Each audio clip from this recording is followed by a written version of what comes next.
Okay. And so this is the taping of Rita for the family reunion. So we're going to start with asking her to tell us about your family, your father's name, your mother's name, and her maiden name. Well, my father's name was Henry Victor Trebus, and my mother's name was Edith Amelia Rudolph Trebus. So Rudolph being her maiden name. Right. And then tell us about your siblings' names. My oldest brother's name was Henry Rudolph Trebus. Then I came, Rita Hypatia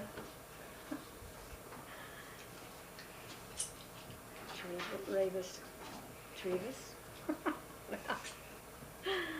And James came along, James Clemens Trebus. And then my brother William Frederick Trebus was born. And really, you have a bunch of names. So tell us about all those names.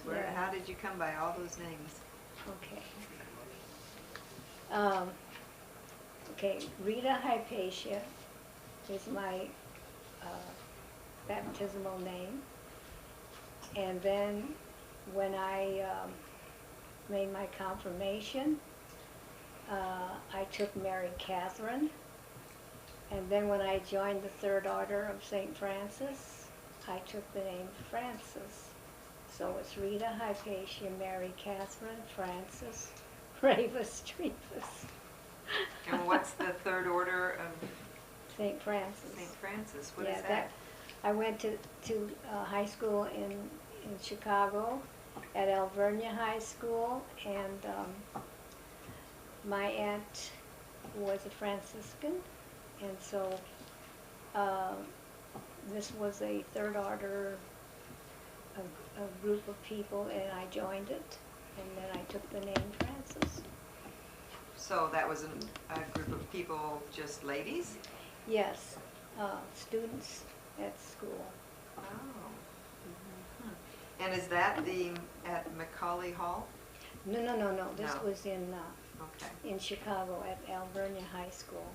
Okay.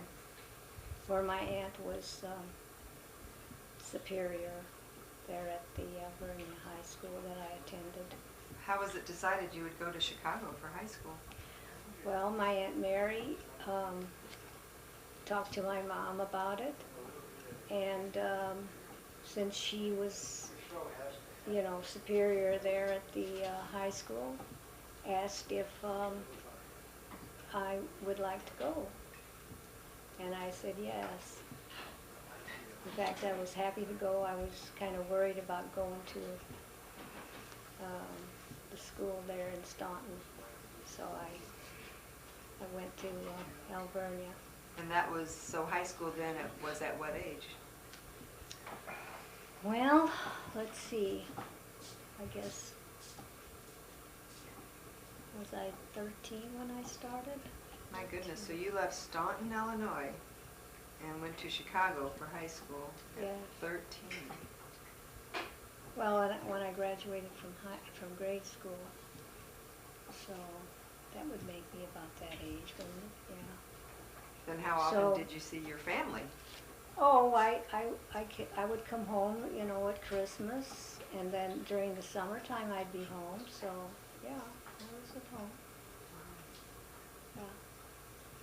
And we had made a lot of trips to Chicago anyway because of my aunt, and my Aunt Emma lived in Chicago, and my Uncle John lived there. So we just, we'd go there to visit them. They'd come down to visit us, and So you traveled by train to get up there and back? No, we'd go by car, Uncle John had a car, and yeah. Okay. Then talk about your mom and her sisters, Aunt Mary, Aunt Emma. Okay. My mom's oldest sister her name was Mary, and she went into the convent pretty young, right out of 8th grade, went into the convent. Then my Aunt Margaret was born next, and then my mom, and then Aunt Emma, and then Uncle Benny, Uncle Harry, Uncle Al, we called him Al, it was Alphonse, and John, Uncle John. So, yeah. Four girls and 4 boys. Large family. And were they all local? Did you grow up being around them? Well, my Aunt Emma went to Chicago, and Uncle Al ended up in Chicago, and so Aunt Margaret's, she went to Gillespie, Illinois. That's where she had her home. And Uncle Harry went to Springfield. Uncle Benny died, I guess, when he was only like 19 years old. That was when that terrible flu hit and a lot of people died. They called it the black, whatever you call it. That was 1918 or something like that. Yeah. So yeah, he died young, very young. So. Tell us about your dad and what he did for a living and your dad's family. Well, my dad grew up in Staunton, Illinois, too. He went to Quincy College when he was older, and he thought he had a calling to the priesthood, and he went to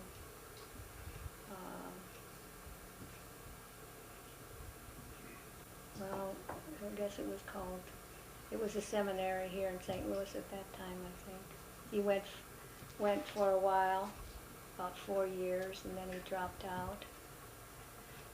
And he was from a big family too. His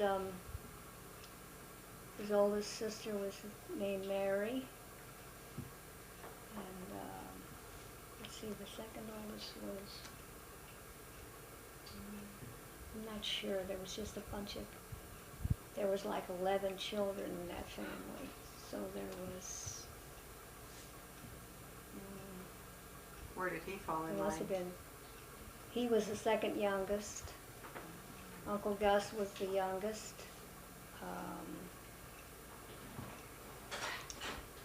what else is, And what did your dad do for a living then once he left? oh, the idea of he priesthood? he got a job working at the, it was the county seat, I think, there in Carlinville, where he was like a secretary to somebody there. So he worked there, and then of course he got sick and got cancer and passed away. So he was still working there whenever he became sick? Well, for a while there, before he got that job, he did teach school at that, the Aveston school there in Aveston, Illinois, because we did live briefly there in Aveston when he was working and teaching school in Aveston there. Is Aveston close to Staunton? Well, it's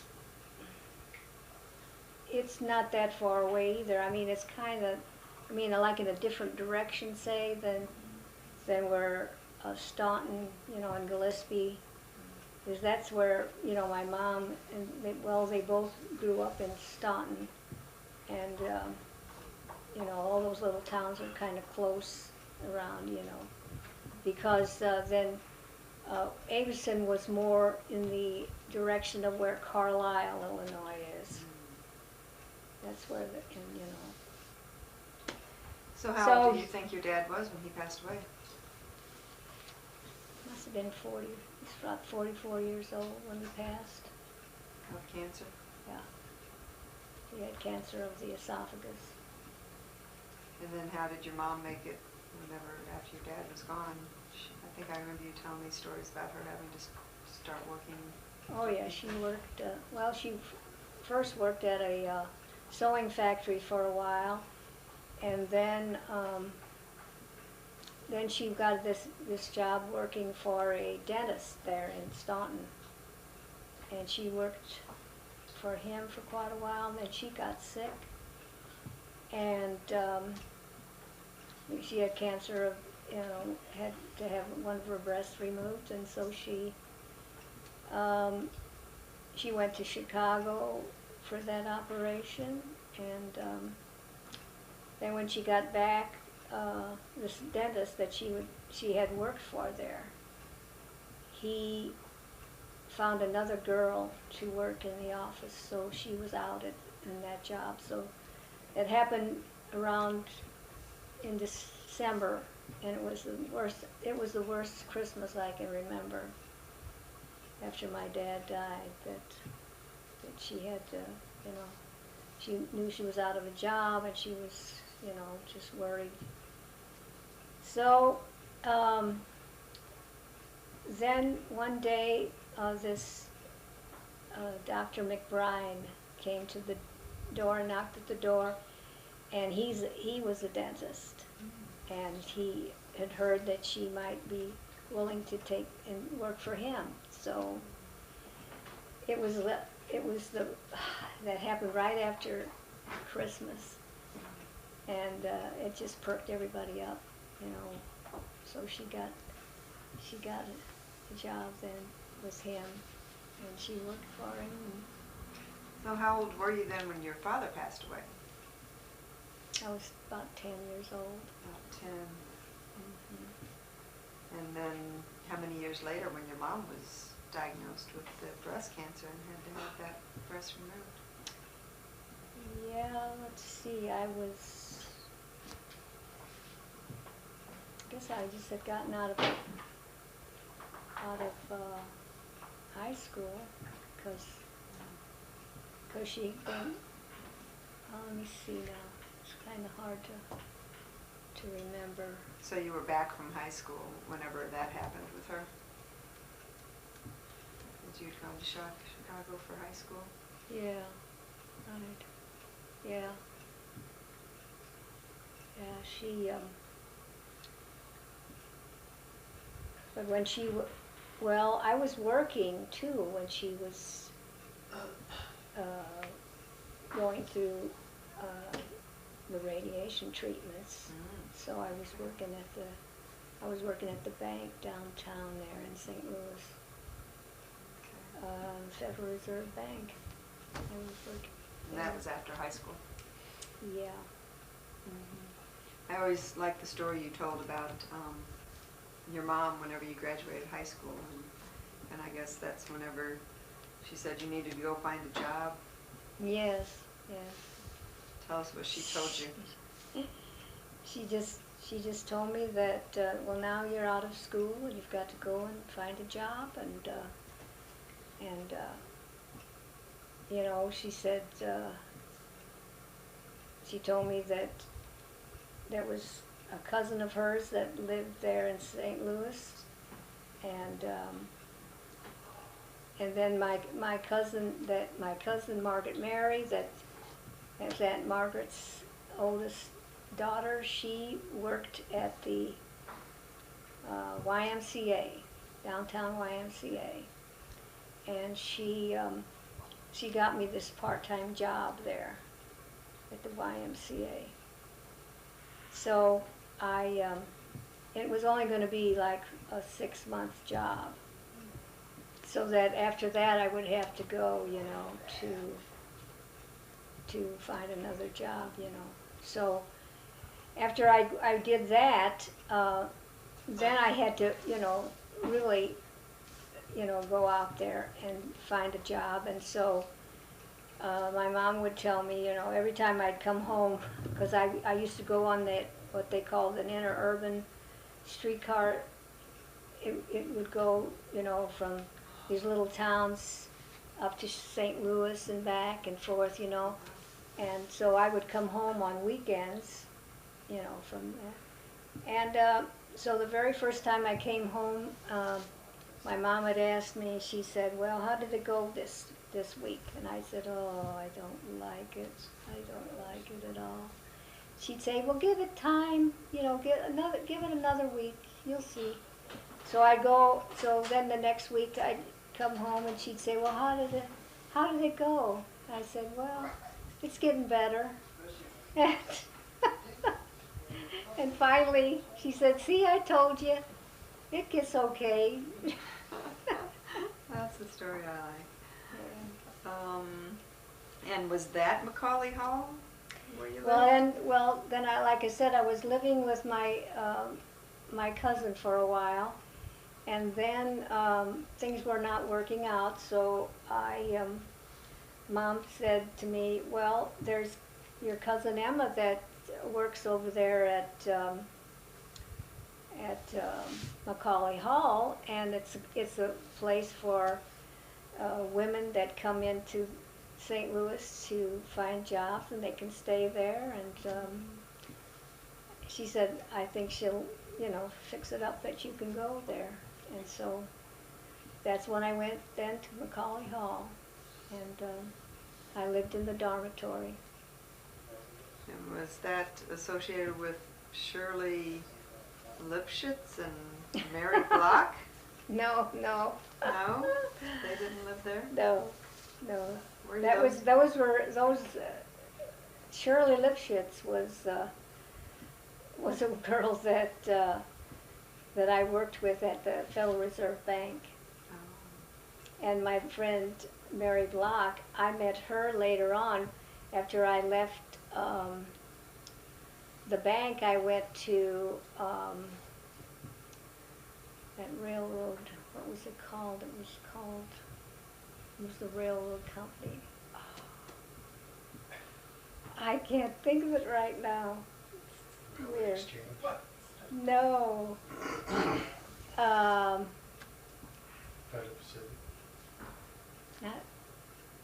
No, it was something like Pacific. Pacific Union? No. So was the Federal Reserve your first job then? Yeah, the Federal Reserve was my first job. Do you remember how much you made? Oh gosh. That was a tough one, huh? Hard to remember that. No. Oh heck, what's it called? Missouri Pacific Railroad. Oh, you worked for Missouri Pacific. Yes, Really? it was the Missouri Pacific Railroad. And that's where you met Mary Block. Yes, because she was a key punch operator. Well, I think she started out doing something else, but then I think she was doing some key punch too, and I was a key punch operator, and that I learned to be a key punch operator over there at the bank. And so when I went over to interview for the job at the Missouri Pacific Railroad there, I told them that I started out, on the adding machines there at the bank, and then went on to learn how to do the key punch. And so that's what they hired me then to do at the railroad. And how long did you work at the railroad?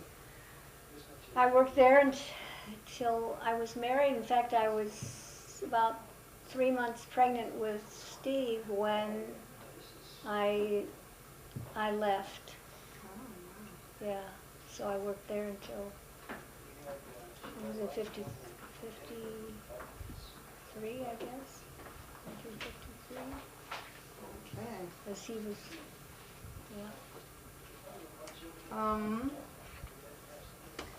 So then, when you were working at Missouri Pacific Railroad is when you met Chuck.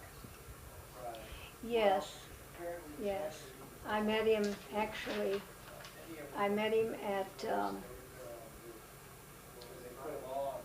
what's the name of that ballroom down there? Casa Loma Ballroom, yes. I met him at the Casa Loma Ballroom. And how did you guys meet? Was it a mutual? Well, I went with my friend Irene. We went to a dance, and you'd go there, you know, and you'd sit and wait for somebody to come and ask you to dance. And he came up and asked you to dance. Yes, Chuck right, did. right. Yeah. And did you immediately say okay, or did you wait till the second time he asked you? Well, no, I guess I danced with him right when he asked me, but I used to go with my friend, and I would sit there and pray that nobody'd ask me to dance. I was so afraid. I don't know. Of meeting someone? Or yeah, I guess, I don't know. It was kind of funny. And then I at that point in time too, I used to like to go roller skating, and I used to go to the roller rink there. Let's see, what was it called? It was in Forest. No, it was right there where the hockey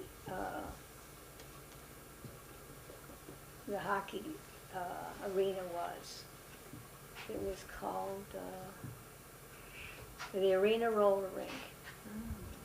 Arena Roller Rink.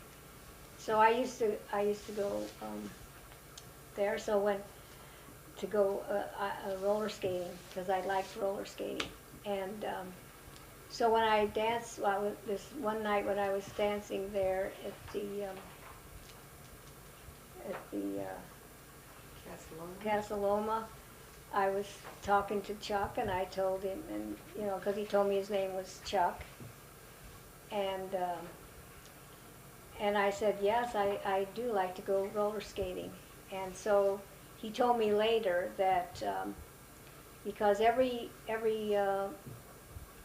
well, it was like in October when you could start going back to roller skating, and you could sign up to take like dance type, you know, learn how to do some fancy roller skating. And I was gonna do that because I had told him that. So he said that he went there every night until finally he had almost given up, because I never showed up until one night. There I showed up. And he was there waiting hoping that you would show up. Yeah. Oh, and he told me that later, about how he had finally given up, and then of course that was when I told him, yeah, I was trying to find another friend of mine to go with me, and she wouldn't commit. So I finally decided, well, I better do it now, or it would be over again. You know, I couldn't do it. So I ended up going that night, and there he was. And so you got to see him that night. Then I got to see him, and he made sure that and that's when he did ask me could he take me home, and I said, no, I'll go. You know, until the next time, of course, I let him take me home, and it just kept going on from then. I remember some story about your last names being so similar. Oh yeah, see, he told me his name was Chick Howard, or Chuck Howard, Chick or Chuck Howard, you know. And so then, one night, after we had dated for a while, I guess he finally decided that he better tell me what his real name was. And And the reason why he didn't tell me sooner was because he thought that would be it, that I would just... Because of the Rebus and the Trebus. Right. Isn't that it? Yes. And so then he told me his name's Trebus, and I said, oh my God. So you laughed then? Yes, I did. And he said, yeah, he said, I was worried that if I told you what my name was, you'd say, oh, no, no, no, that's too much like my name. So whenever you used to go roller skating together, apparently you both would go to breakfast then at a restaurant on Clayton Avenue? It wasn't a breakfast. We just go out and eat, you know. And yeah, we do that because I had to be back. I had to be back at Macaulay Hall by midnight. That's when the doors were locked, and you had to be there at that, you know, before that time. So, yes. So. What was the name of that restaurant? Was that the one that was closed down here not that long ago? Parkway or? Yeah. What was it called? Parkmore. Parkmore's, yeah. So you used to go to Parkmore? Mm-hmm. Yeah. And did Chuck have a car? Yes, he did. Do you remember what kind of car that was? I think it was a Chevrolet, I think, at that time. Yeah. So he could pick you up and take you back to Macaulay Hall and get you back on time, no problem. Right. Okay. Well, I kind of missed a few things here. Some of the questions that some people had for you was, what was your very first memory and how old were you? Very first memory.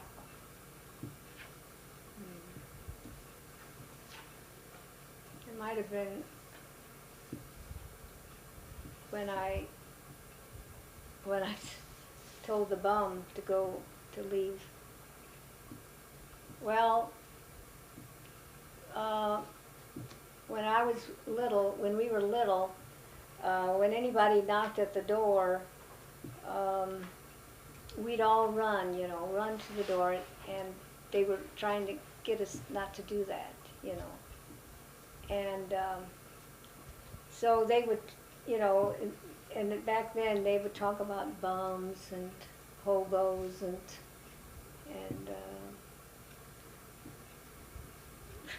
rag pickers and stuff like that. Rag pickers? Yes. What did that mean? Well, they'd come around for rags and you know, stuff like that. Well, my dad got dressed up like a bum, and he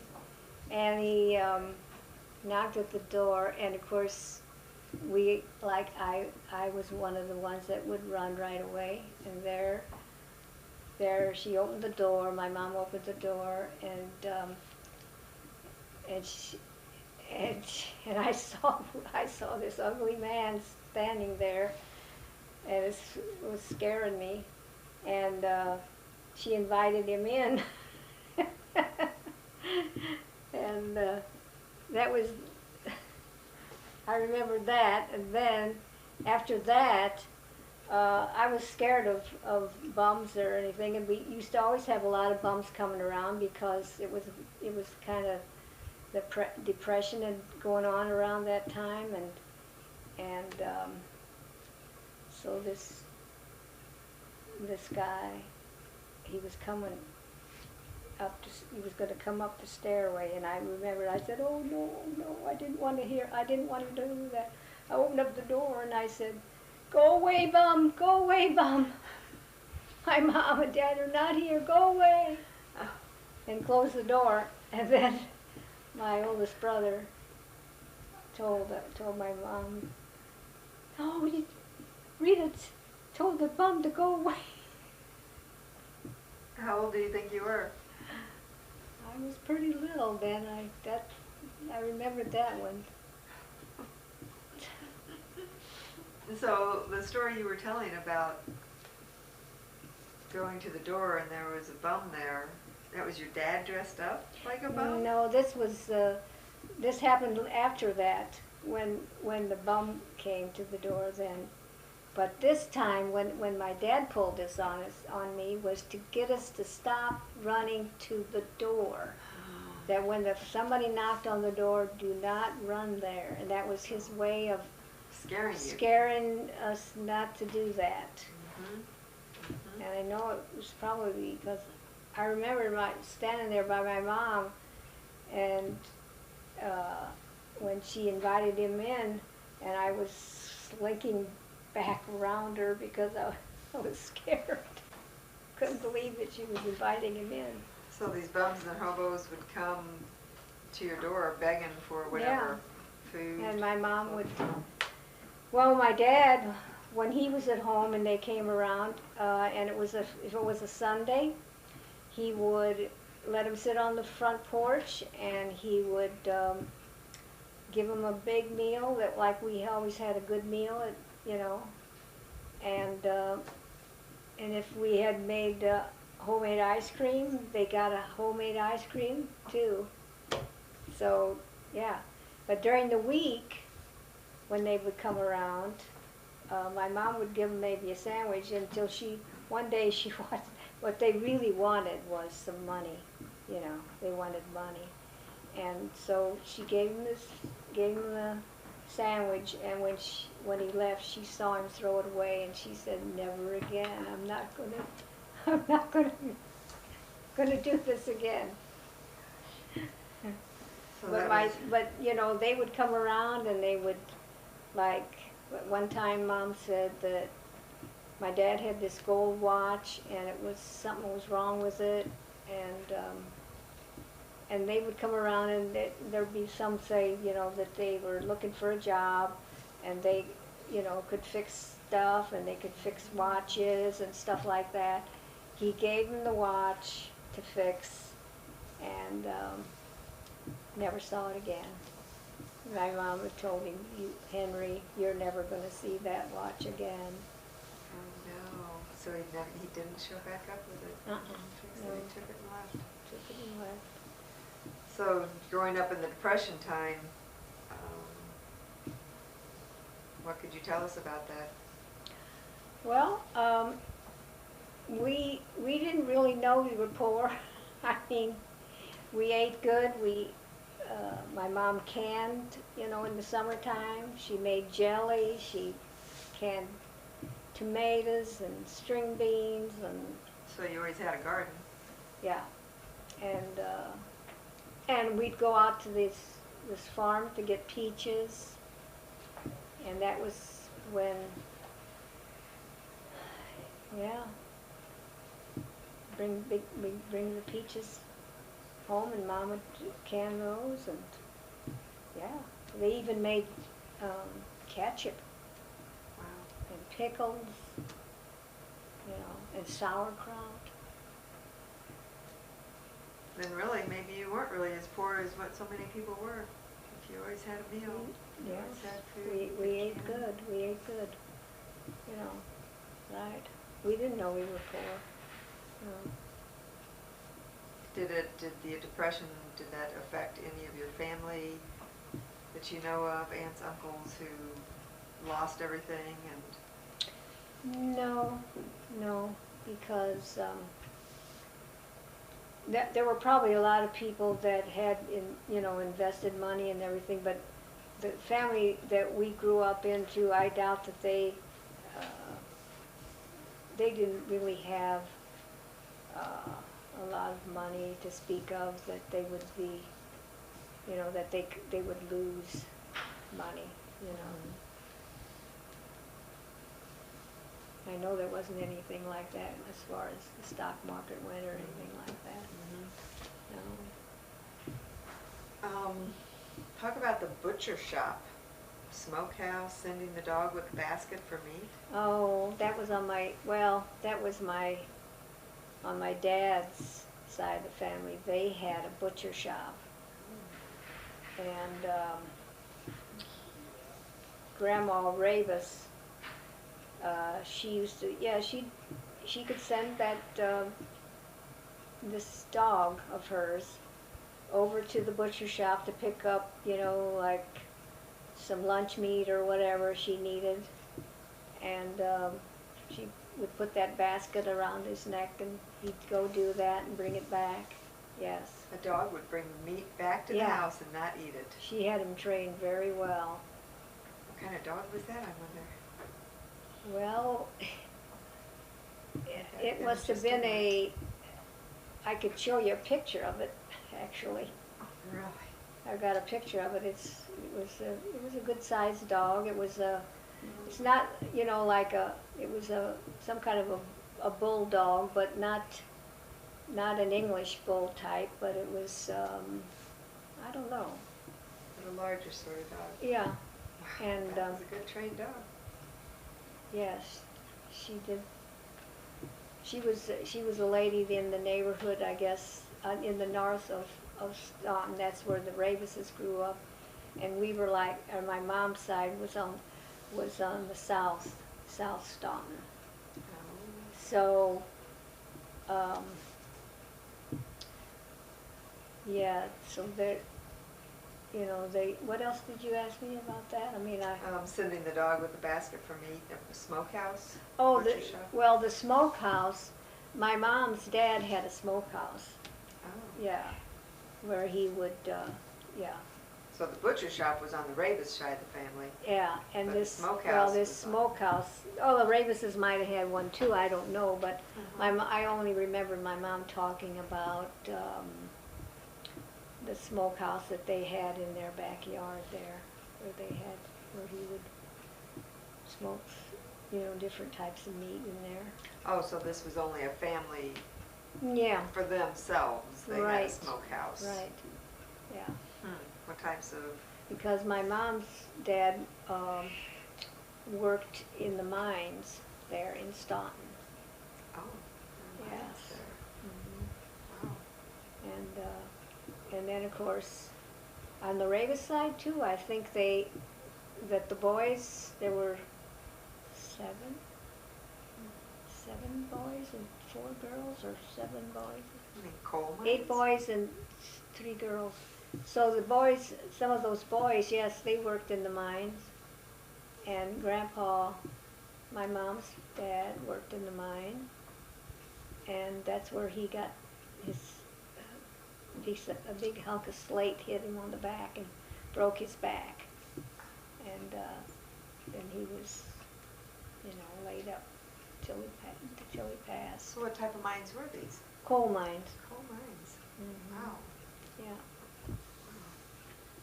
So what type of things would they smoke out there? Do you remember going in the smokehouse? No, heavens no.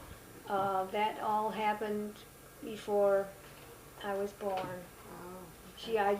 Those were just things that she told me Mm, about, you know, okay. when she was.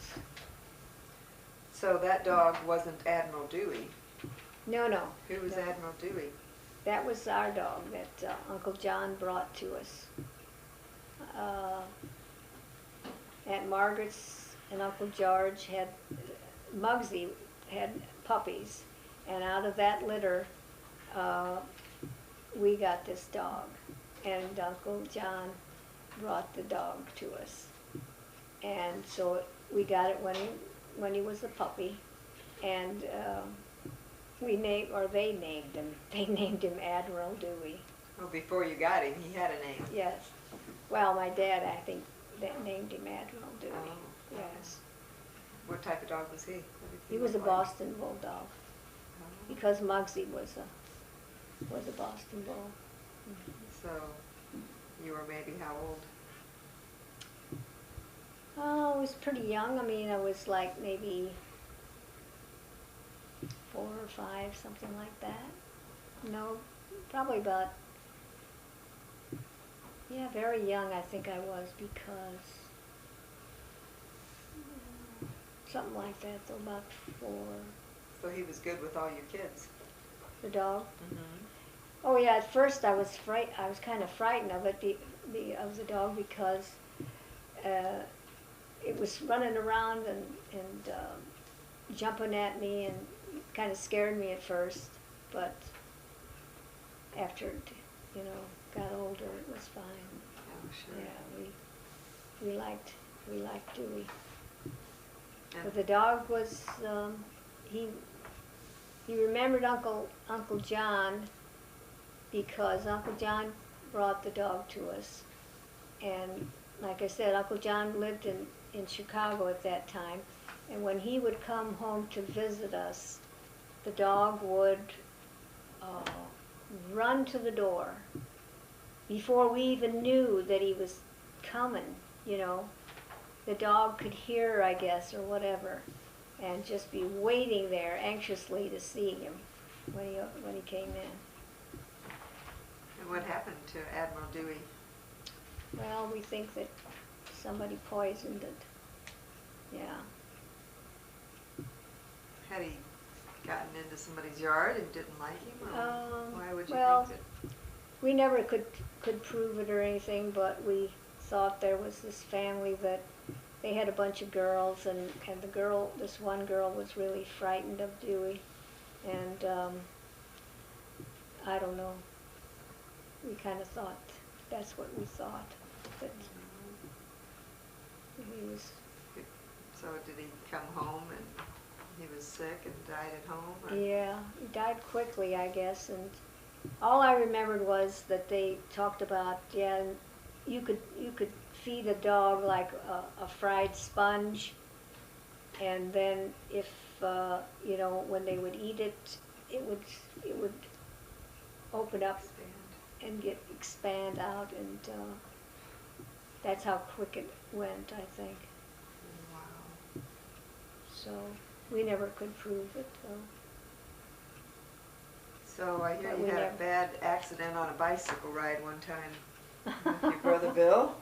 Yes, my brother Bill. Yes, that was the day my mom told me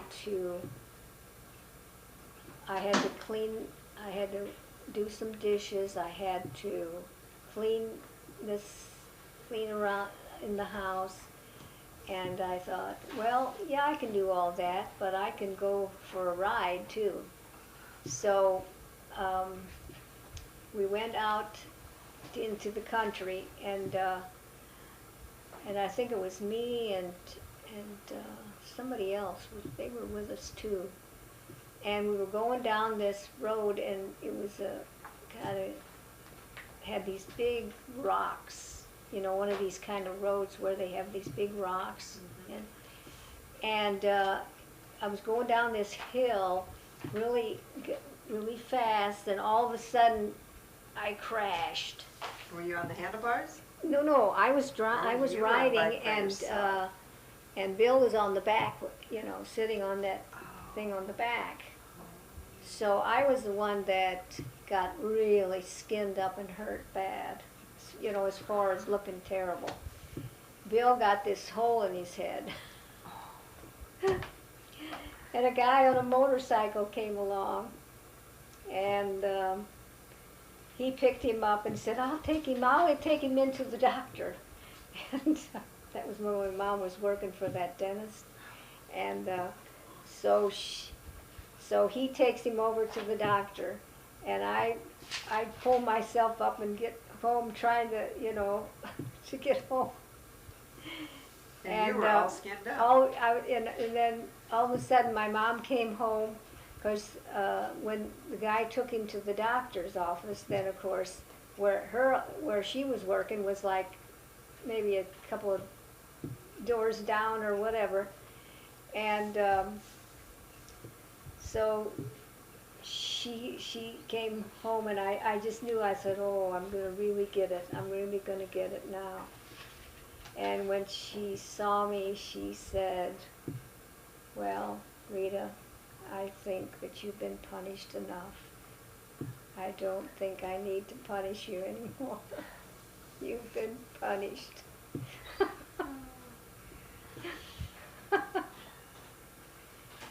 So you were bleeding quite a bit, probably. You Oh hit those my rocks gosh, hard. I had skinned up arms, and I tell you, when the next morning I could hardly get out of bed because it was so horribly. It just hurt so bad. Did you get your chores done that day? I made sure that even when I came home that day after that happened, I raced around and did all the stuff that she had told me to do, but even though I was hurting pretty bad. You and Bill must have had quite a few different episodes together. What about shocking Bill with the lamp or electrical cord? Oh no, that was, my mom had one of these old-fashioned wash machines down in the basement, and it was on a wooden platform, and you had to be on the wooden platform because if you took the lid off of this washing machine, you could get a terrible shock. And so, yeah. And so this one time, I guess, I got this shock, and I had thought that I wanted to get back at Jim, my brother Jim, and when Bill told me, this one time he told me when we were talking, this was not too long ago when we were talking, and he said, "I just about never forgave you." And I said, "For what?" He said, "The day you shocked me down there." And I said, "Bill," I said, "I don't remember that." Yes, you laughed when I got shocked. So he was upset at you for laughing. And I said, "Bill, weren't you standing on the wood? Weren't you on the platform?" And he said, "Yes, I was, but I had on your shoes. I had some tap shoes.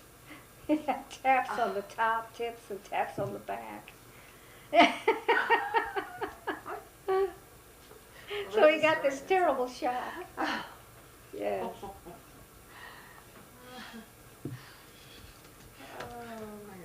But I did get shocked myself on that thing. That's why I knew about it. So you saw it happening to him and had a good laugh, though. Yeah, well, I don't remember me laughing, but I thought it was Jim that got. And he said, "No, it was me that day when I was down there, and you were laughing at me." And I said, "Well, it's kind of funny.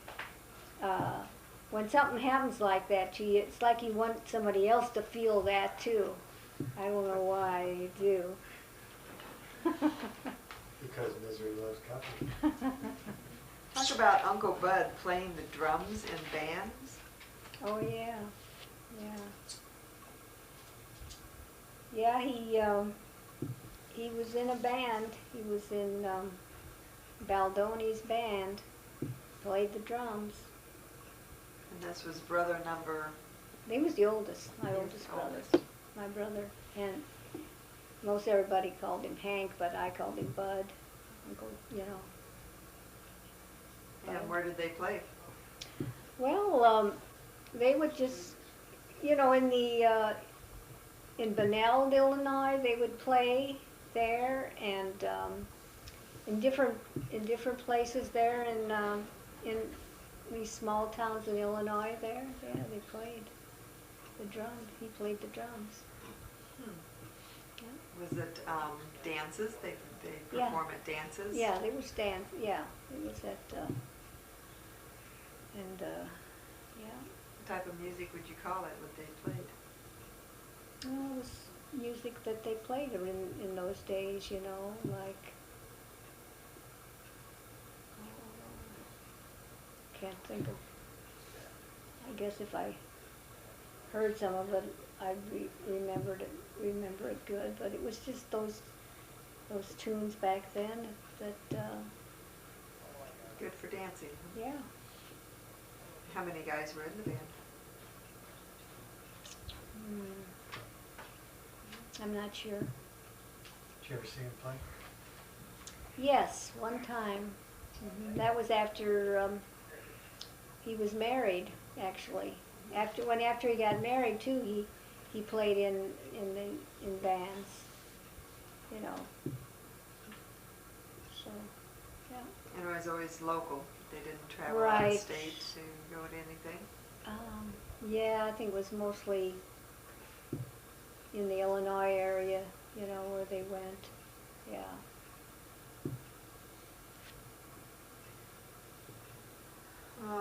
That was during the time when Gene Kruger was pretty popular in those days. If you've ever heard of Gene Kruger, he was a drummer.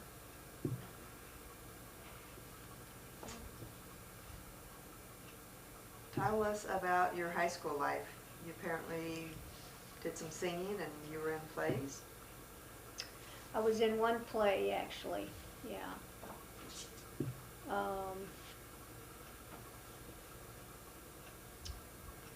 The high school play, yeah, that was, trying to think. What was the name of that? I'm having a... Had you wanted to be, did you have to audition for these things? Oh, or? yeah, I did. I auditioned for that part because it was called,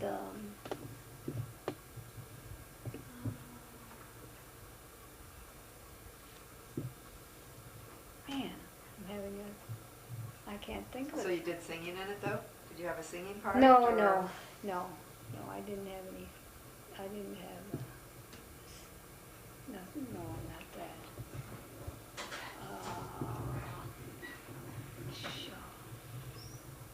I cannot think of the name of it now. It will come to me, but right this minute. Did you try out for other plays? Is that the No, only just one? that one.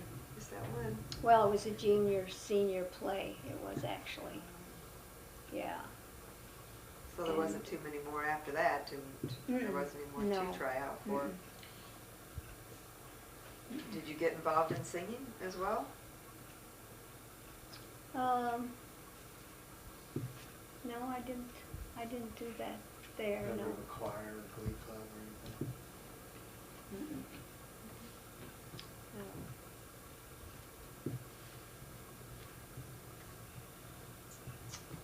No. Tell us about Christmas in the Trebus family. You were talking earlier about the one Christmas that was so hard after your dad had passed away. How different was Christmas before Dad passed away? Was Christmas pretty simple? Did you have big... Yeah, it was pretty, it wasn't, we didn't, they couldn't afford to have a lot of gifts of any kind, you know. That I remembered this one Christmas where I wanted a Shirley Temple doll.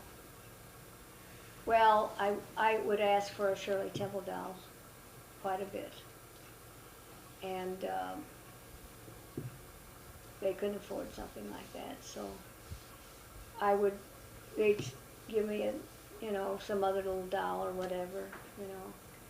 And so that one Christmas, when I didn't get a Shirley Temple doll again, I'd asked again for one and I didn't get it. My Aunt Emma and Uncle John, they all decided they'd go together, and they went back to Chicago, and they pooled their money and got me the Shirley Temple doll, and got my oldest brother a good thing. I forget what it was. It was like a big pile driver or whatever it was. And I can't remember what they got for Jim.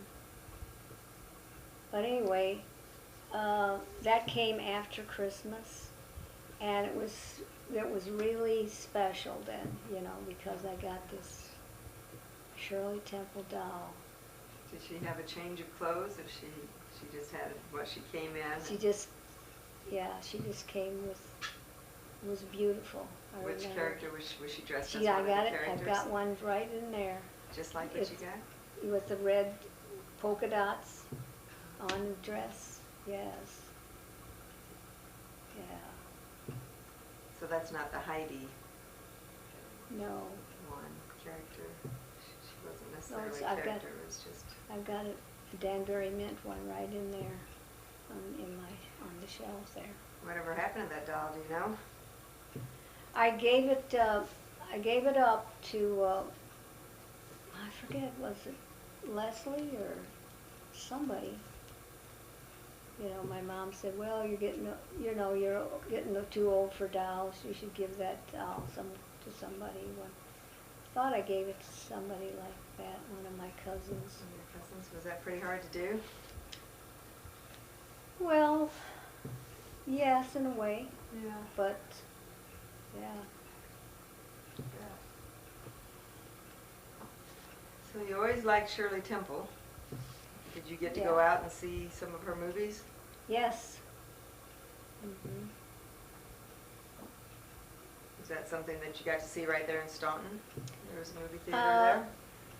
We'd go to Carlisle to the show there, and I got to see some Shirley Temple.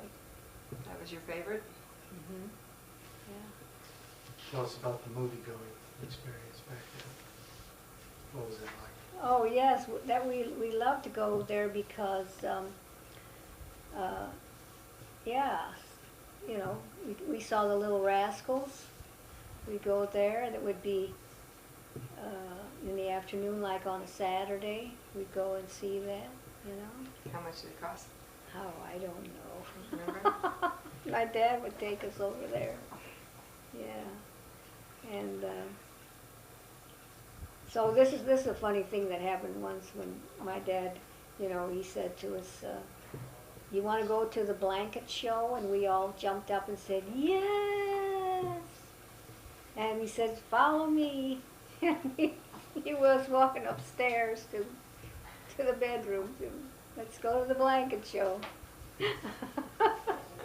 So he lured you into your bedroom. Yes, that was like when, you know, it was time for us to go upstairs to go to bed. But this one night he asked us if we wanted to go see the blanket show, and we thought, oh goodness, we're gonna go see a movie. Whenever you went to the theater then to see these Shirley Temple or Rascals or something, how different was the theaters back then? Did you get to go in and refreshments were available, or they didn't have popcorn or sodas and things of that nature? Or? Well, we never got anything. If they did have anything, we didn't get any. I mean, but I remember one time when on these, sometimes they would have where they were giving away something, and they'd call somebody up to reach in to pull out something, and I'd be always sitting down there at the very front, and they called me up there, and I picked out, you know, somebody's name out of the bowl. And I don't remember. It was some kind of a bike or something that they... It was exciting just to get to won. be the one to pick, huh? Yeah, right.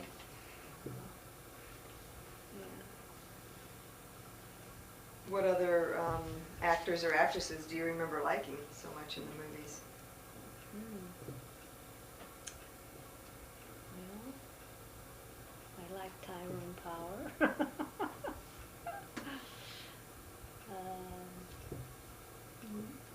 Just all those handsome guys back then that I thought were really handsome. Like, I can't think of it. Just the other night, they were showing pictures of all these.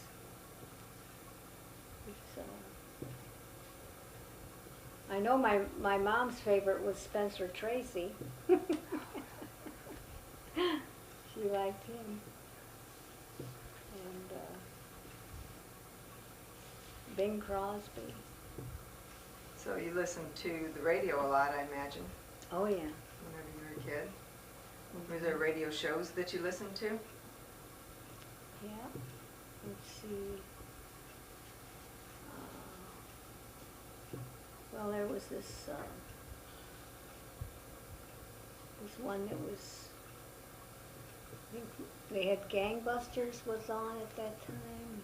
And of course, my mom used to listen to the Jack Benny show and Alan's show. That listen to that, and then there were these shows on Saturday, you know, for like kids kind of Tom Mix and those kind of shows. And what did they do? Tell a story? yeah, it would be like a story, and they'd be narrating it, and you'd hear the sound effects of the horses moving, you know, and yeah. So everybody was anxious to gather around and listen to those. Oh yeah, right. Did you have a favorite? No, I don't know. Not really, I don't think. Little Orphan Annie? That's right, there was Little Orphan Annie, that's right. Carrie and the Pirates? Yeah. Was there singers that you remember well that you liked to listen to on the radio, or your family liked to listen to on the radio? Yeah, let's see. There was Bing Crosby. There was. I got some over there. What's her name's songs underneath the camera there at the bottom there, or maybe they're over there.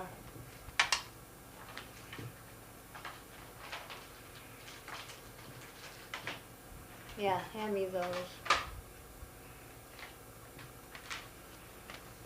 Rosemary Clooney? Yeah, Rosemary Clooney and Frank Sinatra and Tony Bennett and all those songs and stuff. Yeah. So somebody knows that you liked a movie, Double Indemnity? Double Indemnity? Did that jump out Fred at you? McMurray? Yeah, Fred McMurray, yeah. Right. Yeah.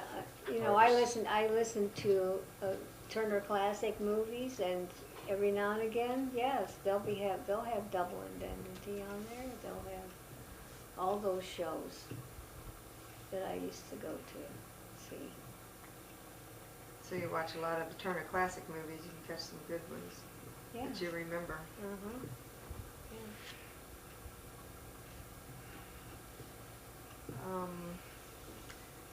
Somebody wants to know about Aunt Linda and the silverware story. Oh, yeah. Well, back when Uncle John was dating Linda,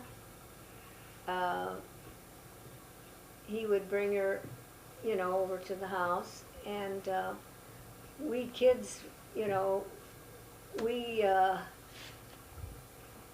were afraid. We didn't want him to.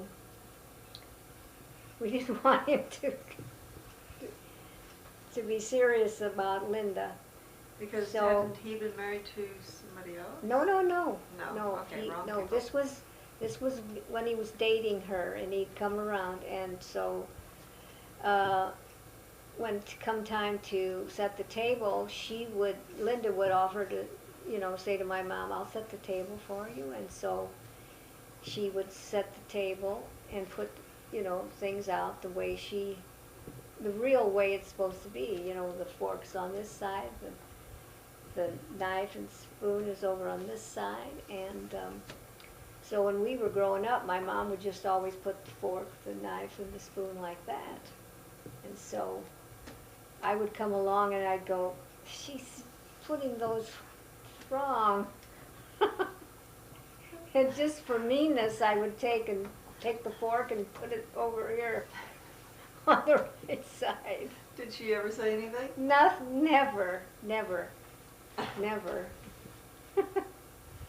did he he ended up marrying her? He ended up marrying her, but we didn't want him to.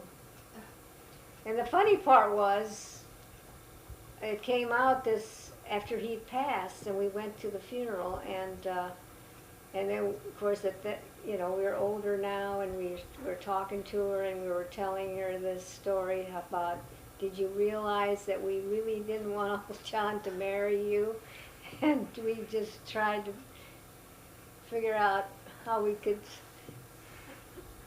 Keep them apart. do whatever, And did she realize? Did she say anything? No, and she was shocked. She said, I never knew that. Well, here's one that somebody wants to know about, and I'm not even sure what it... Oh, trouble honkathon. Trouble honkathon. Yes. What is that? Oh, my brother Bill. See, when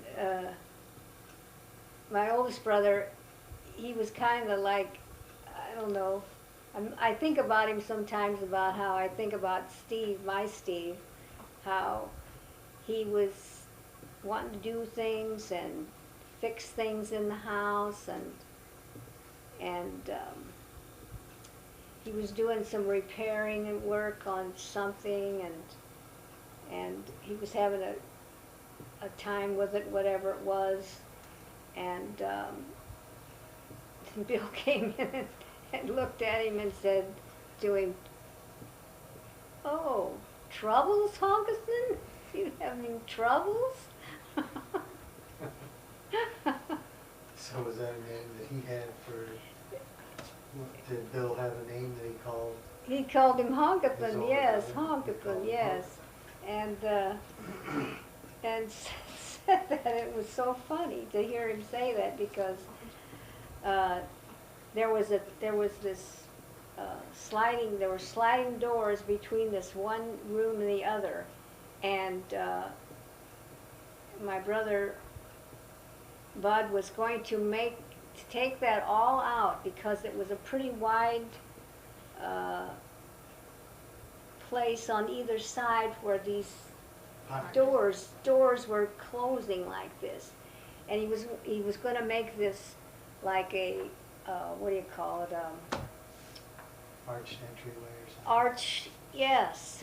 And so you had to get this kind of metal type stuff to put on there and bring it around like this, to put, and then throw this cement or whatever you call it, not cement, but plaster or whatever, Drywall kind to get this really nice. And ended up, he did do a good job on it, but at first it was terrible.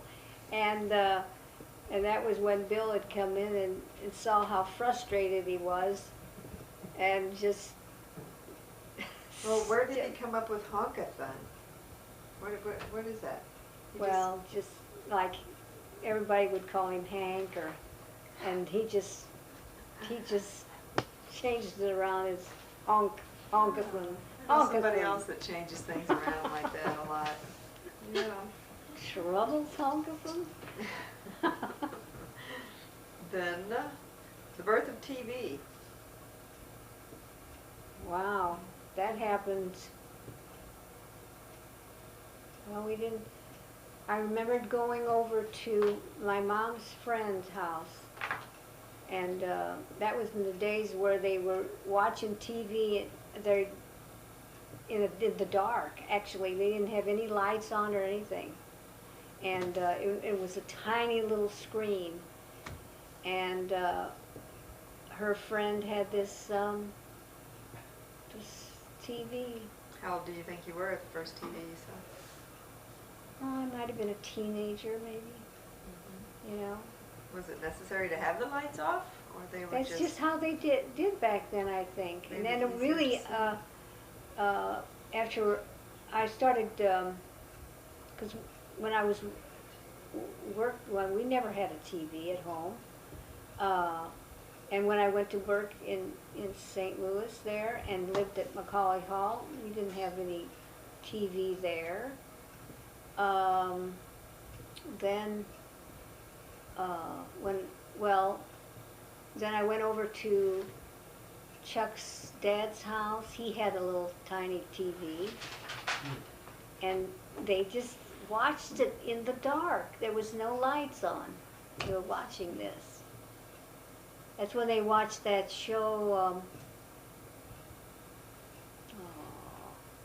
what is his name? He was on the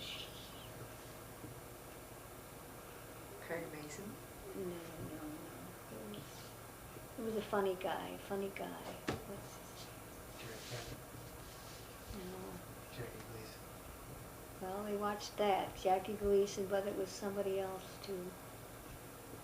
Well, anyway, so after we got married, well, I think we were married maybe 6 months before we even got a TV, and it was a Muntz TV. Months. Your dad worked for the Muntz TV company, and this was a repossessed television set. In fact, we used to have it right there in the living room there. If you remember it. In this house? Yes. Sure, I remember. Yes. So he was a TV repairman. Yeah, for a little bit there. Chef was. Right. Oh, gosh. Yeah.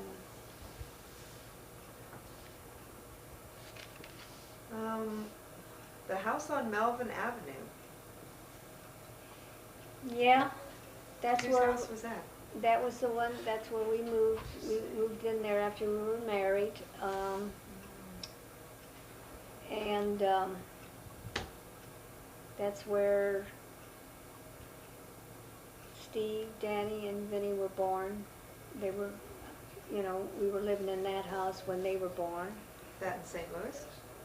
Yeah, it's Where in was it? Brentwood, Oh, okay. Brentwood, Missouri, yeah. And, How big was the house? well, it was a small house. It wasn't that big. There was like one bedroom actually, then upstairs there was, we finished it off and made a couple of bedrooms up there. But there was just, when we first moved in, there was just the one bedroom. And then we fixed up the upstairs and made it into a nice place for the kids to have their bedrooms up there. So Steve, Danny, and Vinny, yes, they were up there. That's where their bedrooms were up there. Yeah. How'd you get this house?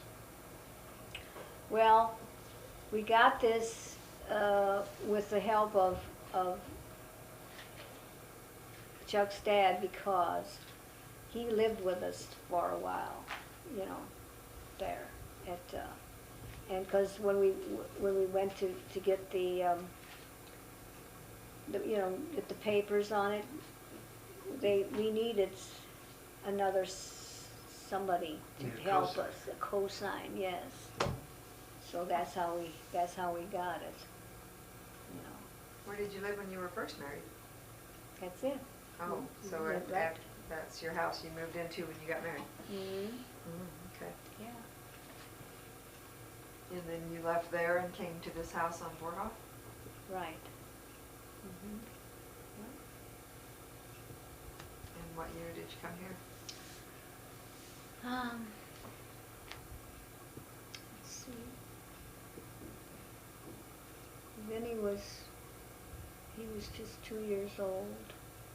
He was born in, let's see, Steve, 54, 55, 56. It must have been around 58 maybe. It was going to be 2 in October. We moved here and got here in September, I think. So, yeah, So when you moved here, must have been 58. Must have been 58. was 270 out here when you moved here? Gosh, I'm not sure about that because see that Vorhoff didn't even go through at that point in time either. It dead end up there, and so I don't know. So this area was pretty different. There wasn't Yes, it was. It was nearly as much development. Yeah. Because Hall's Ferry was just like a, I don't know, it was just a little street-like or something. Yep, little So- two-lane street. Yeah, This was a pretty new subdivision then, yes, when you guys moved right, in? right. And they were still building all around you? Mhm. 'Cause I think I remember seeing pictures that out here, out past the pool, was opened. Oh, yeah, it was Open land. all open back there, yes, All this right. green, all the trees back here weren't there, and No, that's right. It was all opened up, yes.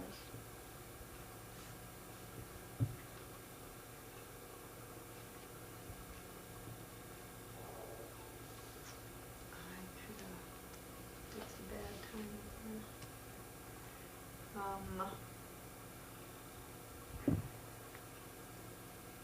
Well, we're gonna back up just a little bit. World War II.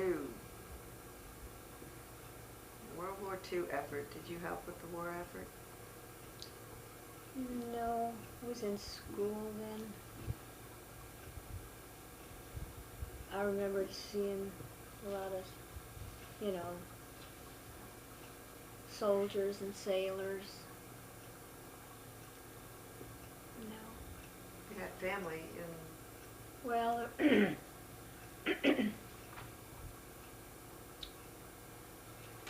my, well, my Uncle John was in, he went into the, he was in the Army.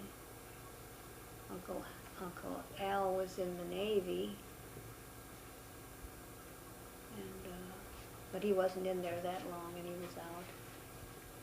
Contracted something on his feet that, he got a discharge on that. And Uncle John, I guess, he was in there until he's, you know, put in his time. He worked for a dentist in the Army there.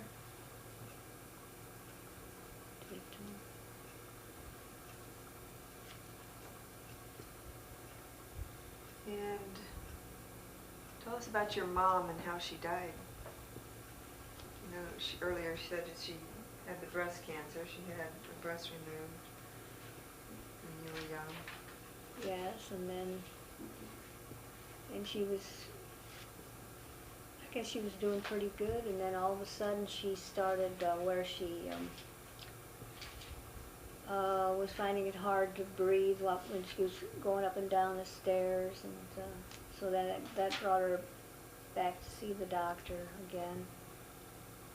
And then the cancer, I guess, was moving around in her, you know, and then it went into her eye, and she went back up to Chicago, and they removed the eye. And she was up there for that operation, and then she was going to have to, I don't know, go for some more treatment or whatever, and she decided that was it. She didn't want to bother with that, and she wanted to go home. And so when we just got her home when she passed, because I guess it had gone back, you know, it had gone into her lungs, and it was just everywhere, I think, in her body. How old was she? She was around 56, I think, something like that. Or, yeah, it was both your parents buried in Staunton? Yes. Mm-hmm.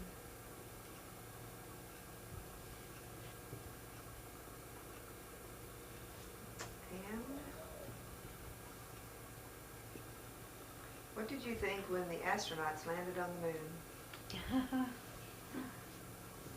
Yeah, that was pretty. I still remember seeing it. You guys watched it on? Watched it on the TV. All the kids gathered around? Yes. 4 years ago, this month. How many? 40 years ago. 40 years ago. This month. Yes. It was something. It was really something special. Yeah. Really.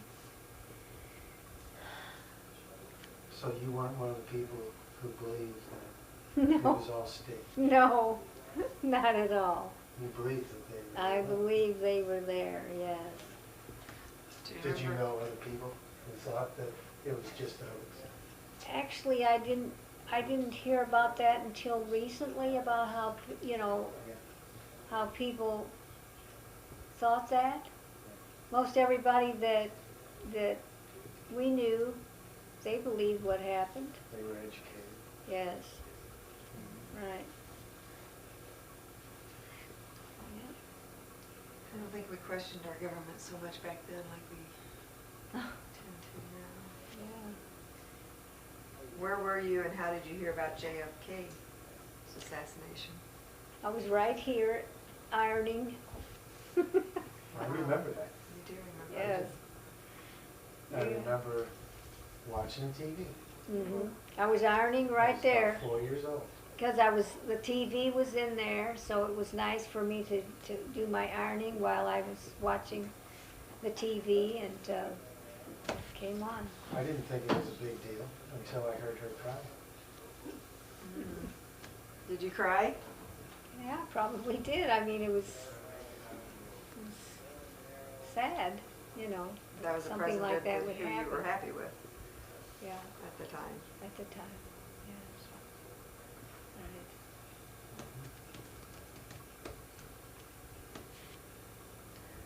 When did you attend your first professional baseball game?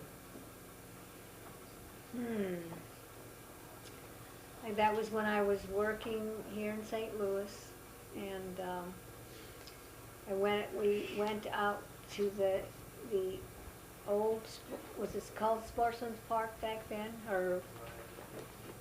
and we went on the streetcar and went out there. Who went with you?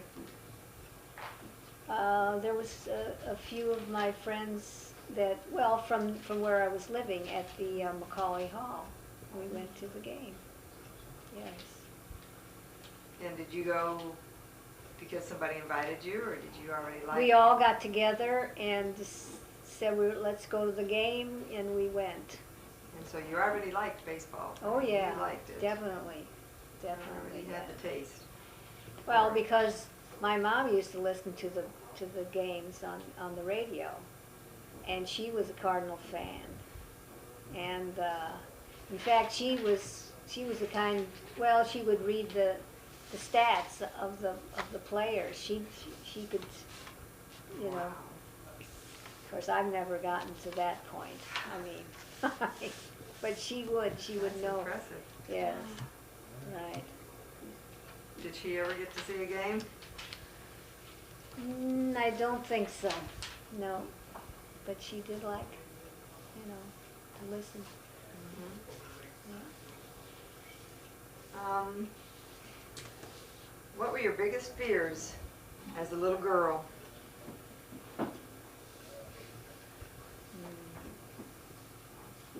Bums. Those bums were scary. I remember hearing a story about the odd feeling of seeing a rotary phone. Oh, I remember hearing a story about that. yes. Because we didn't have the, you know. In fact, yeah, I was scared of it, yeah, because I didn't know. Did you guys have a phone at your house? Yeah, but you'd pick it up and you'd get you'd ask, there was an operator that would come on, and you'd give him the number. and you didn't dial it. There was no dialing a phone. It was just simply an operator who Right. hooked you up to where you wanted to talk Right, to. right. So then where were you whenever you saw a rotary phone? How old were you? Well, I guess when I went to school in Chicago. Yeah. Right. And you weren't quite sure about that rotary phone. No. Didn't figure out how to use that, huh? Right. What were your biggest fears as you became a married woman?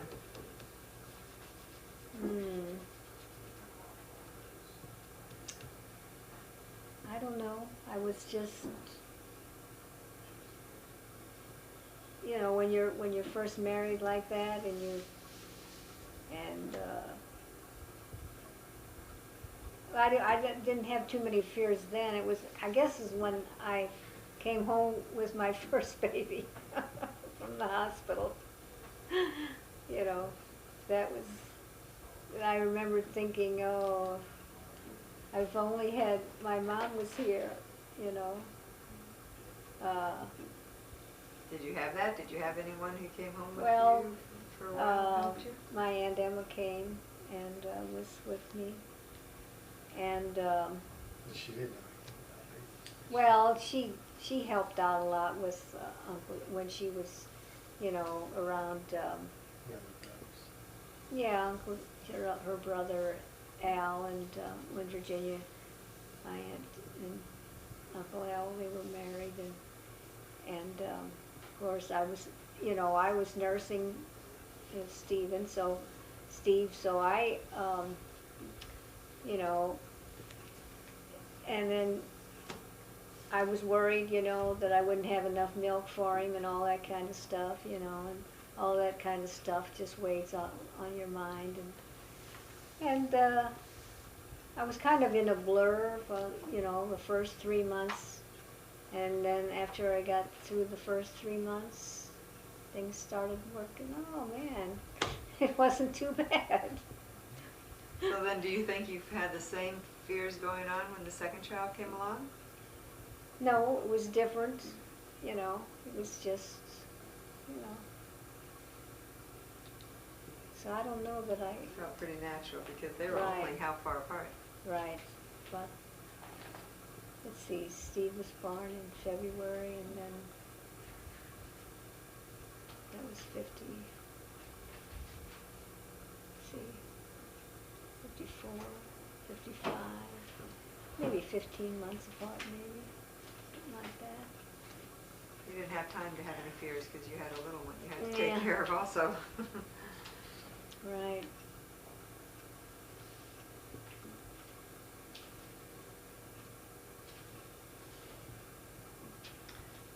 Tell us about the Mrs. America competition or pageant. What was that all about? How did you manage to get into that, and what was involved with it? Well, I saw it on the TV, and oh, I guess it was, you know, you wrote in and asked for this whatever, you know, and they sent me this stuff in the mail, and I had to fill it all out, and you know, and it wasn't anything like what they go through now. It's like this was Mrs. America contest. It wasn't you know, Miss America or anything like that, you know. And you just had to, you know, just tell them where you went to school, what you did, and all that kind of stuff. And then I don't know how they picked them back then. So it was- I don't know that there was that many women that got into it, or what the deal was. And so it was just one, I don't know. What year was that? Well, let's see, that was,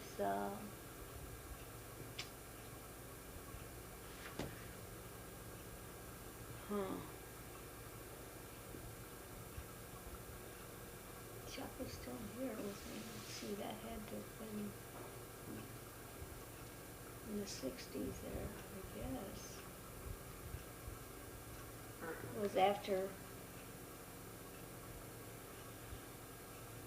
So you live in this house? yeah. You were born in 60, and so it had to be in was it 68 or 67, something like that, or? So you just submitted an essay sort of Yeah, about yourself and your exactly. achievements in life. Exactly, And a that's- picture of yourself. Right, And did you ever hear back from them? Did you Oh, hear yeah. anything? yes. And I came out, what, third runner-up or something, I don't know. I never had to go in any, I guess the one that did win or whatever had to go on to do whatever, but I never had to do anything like that. You didn't And- show up in front of any people No, for anything no, to talk about no, anything? Or did no. you win any sort of prize being, did you Mm-mm. say third runner-up? Yeah, that was just what they sent me in the mail, just, just informing me, and that I should get back in it again. And and the woman that won it, she sent me a letter and told me that in the letter, I still remember it saying that she had, don't give up. I've gotten into this, I think she said 3 or 4 times or whatever, and I thought, oh man, I'm not going to go through this again. Don't give up. It's taken me this long to make it. And then, of course, they sent all this stuff, and it got it. My picture got it. Yes, my picture got in the paper. Her picture was in the paper. First, second, and third runner-ups. And so that, that's what I mean. It was. So it was in the Post-Dispatch? Yeah. Or the- Or the Globe, Globe. maybe it was at the Globe, Globe maybe that time, Democrat. I think, yeah. Tell us about the Swiss cheese dressing. Where did that come from? Was it passed down through the family? Yes, yes. Came Well, from- all this happened around the same time that I was trying out for Mrs. America. Oh, really? Yes, I did that, and I got my picture in the paper. With the With that. Swiss cheese Yes. dressing? Mhm. And then I went to I participated in another bake-off type thing where I went to it and I submitted a recipe, and I did that, and that was down somewhere. That was at the McLean Gas Company, I believe. And so yeah, all these things were happening, and all this stuff was, that's how I think when I made out the, for this Mrs. America thing, I could tell them what I had done and all this and that, and then of course, this is, yeah, that was how Well, that all went down. whose recipe originally was Well, the Swiss cheese I dressing? remembered, and I thought it was, possibly my mother's mother, my grandmother's. Then when I talked to Aunt Emma about it, and I said, yeah, I told them that I thought it was my grandmother's recipe. And she said, well, no, I think that was my dad's. And I went, whoa, well, I thought, and she said, oh, don't worry about it, because see, she was from Switzerland, and I just assumed then it was her. Your grandmother was? Yeah, Oh. yeah. Uh-huh. So, And so you submitted the recipe to the newspaper, and that's how they yeah, it got in contacted there, you and yeah. came out? Well, because back in it was the Globe, I guess it was the Globe, yeah, the Globe Democrat. And they would have recipes in there from some of these, like this one Mrs. America had a recipe. And so then I submitted this one, you know. But she had already, this one lady that was Mrs. America, she had won the prize, and then they put her recipe in the paper. So. Yeah, I always wonder whenever I look at that article and see your picture there, where was your whole family? Whenever they came over and took the pictures, did you make all the kids leave the house and they didn't get to come back? Were you home that day? You weren't home. No, It was Rob and Steve. I guess it was just Rob and Steve. I remember that was one of the few times in my childhood that I bought lunch over at school. Every other day I would come home for lunch. Yeah, because Rob was sick, I think Steve was sick, and I had to keep them back in my bedroom. And the funny part was Rob could not stay back there. He had to come out. But he was a little kid. He was just a little kid, yes, right. He was maybe 4. Yeah, something like that. Okay, okay. Yeah. I'm thinking I was 7 or 8. Yes. So it had to have been around 68 or something like that. Now, did you win any kind of prize as well, or you were just featured in the paper? Just featured in the paper. Mm-hmm. That was a, you know, you felt kind of good that you accomplished something, that you got into the paper. Did And you their ever- recipe was in the paper. Did you ever think to yourself then- how many recipes you've cut out of the paper? So therefore, Oh, yes. how many people probably have I've got your- a whole slew of them in that one drawer down there. So you're hanging out in a bunch of people's drawers, probably. In fact, well, Danielle, let's see, she was home after that my recipe ran in the paper. What's his name? Carney. John, was it John? 'Cause not, Jack. He's Jack Carney, yes, because now his son is named John Carney, okay. Yeah, Jack Carney called, and Danny answered the phone, and he wanted to ask her, he asked for me, and of course I wasn't here. I think that was when I was working at This the, was some years later. yeah, some years later. This was after, yeah, this was some years later, when I was working at Countryside Apartments. And he wanted to ask about it because his secretary had cut that out of the paper, and she made that recipe all the time. Yeah. And he called to talk to you about. Yeah, and I wasn't here, and Danny answered the phone. And But it just so happened that Danny was, yeah, Working on it. she was here. she was actually doing some of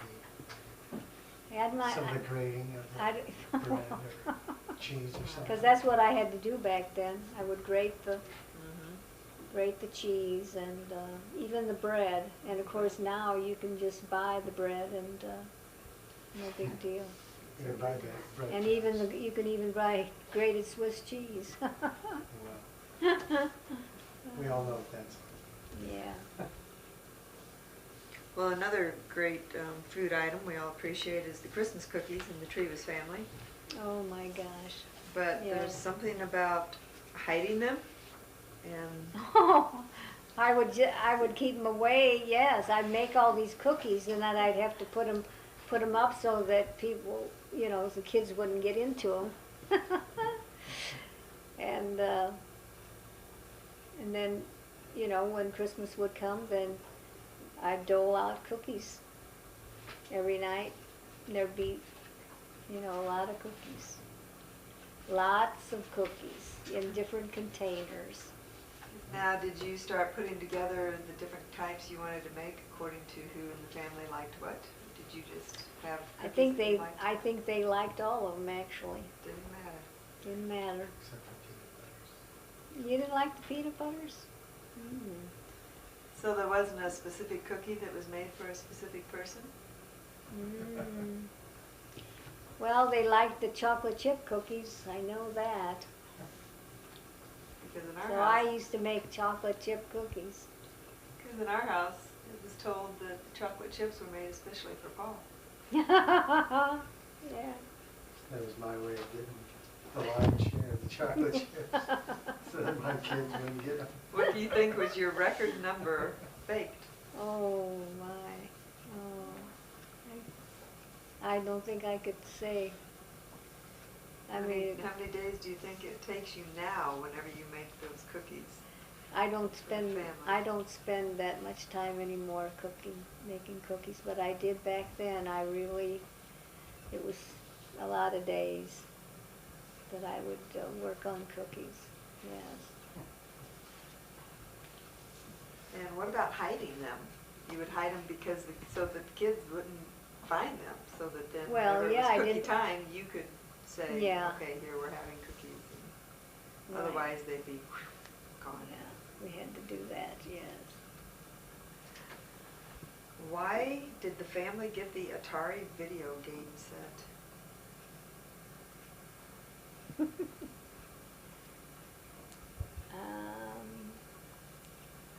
I don't know exactly. I got that for them because I thought that was something back then that everybody had, and I wanted them to have it. And it was, they could all work, do it. Well, before we run out of time, talk briefly about how Chuck died and what your feelings were and what your feelings are. Well, he died way too young. I mean, He went he into was the just hospital. going into the hospital for a, what was it he wanted? It was a hernia operation, and yeah. And the night before he died, before the operation, he had this cardiac arrest, and it was just it was one of those things where you just can't believe it. It just. Now, since he had allergies, did they ever think that was there medications given to him to prepare him for surgery that may have affected him? Yes, he had asthma, and so I just don't know whether he just was. At one point, I thought he was fearful of going through the operation, going under, anesthesia, and I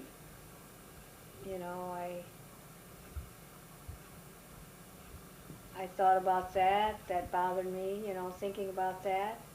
But later, when I talked to other, like a doctor, I think I asked, and they said, well, he shouldn't have had that fear, but it might have been a fear that he had. I don't know. But if he got choked up, he had to use this. He had a nebulizer that he used to open up his airways, and everything. But I don't know. I'll never know, and that really, really bothered me a lot for many years. But then, I don't know. And back in those days, he was taking like a a prednisone, like a pill, and now in these days when you think about that kind of stuff, you know, they treat it so differently.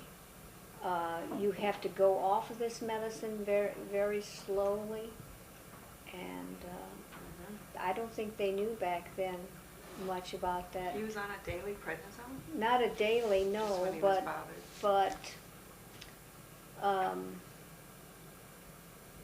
don't know. They didn't know what they do now about cortisone or prednisone, because I think at one time he was taking something that was just cortisone, and then it was changed the name to prednisone, and